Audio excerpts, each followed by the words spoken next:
सर्वोत्कृष्ट वैद्यकीय सेवा पुरवण्यासाठी सरकार प्रयत्नशील असल्याचं पंतप्रधानांचं वाराणसी इथल्या सभेत प्रतिपादन.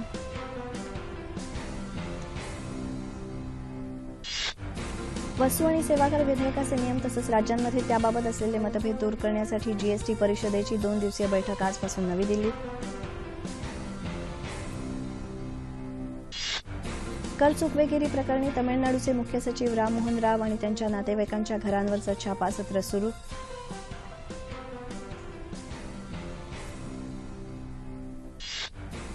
तमिळनाडूच्या मुख्य सचिवपदी राम मोहन राव यांच्या जागी गिरिजा वैद्यनाथन यांची नियुक्ती.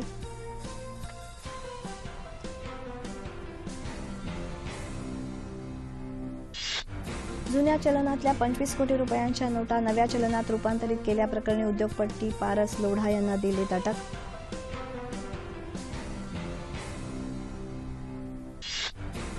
राहुल गांधी यांनी पंतप्रधानांवर केलेले आरोप निराधार असून ऑगस्टा वेस्टलँड घोटाळ्यात गांधी कुटुंबियांचा सहभाग असल्याची रविशंकर प्रसाद यांची टीका.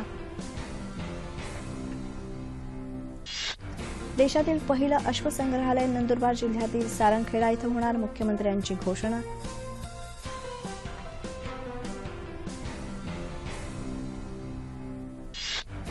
ठाणे पोलिसांच्या गुन्हे अन्वेषण शाखेकडून युरेनियम सदृश पदार्थांचा 26 कोटी रुपयांचा साठा जप्त, दोघांना घेतलं ताब्यात. सिंधुदुर्ग जिल्ह्यात पथदर्शी काथ्या उद्योगाला प्रारंभ, हजारो महिलांना मिळणार रोजगार.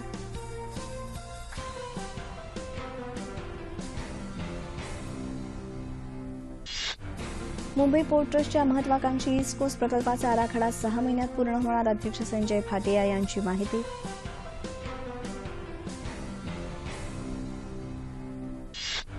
अमेरिकेतील महाराष्ट्र फाउंडेशनच्या वतीनं दिला जाणारा जीवन गौरव पुरस्कार ज्येष्ठ साहित्यिक अरुण साधू यांना जाहीर.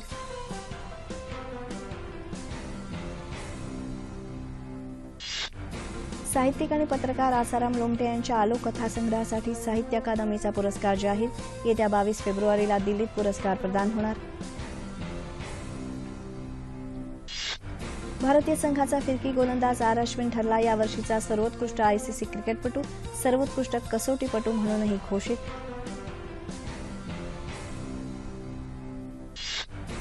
आंतरराष्ट्रीय क्रिकेट परिषदेच्या कसोटी क्रमवारीच्या गोलंदाजी विभागात आर अश्विन आणि रवींद्र जडेजा अव्वल स्थानांवर.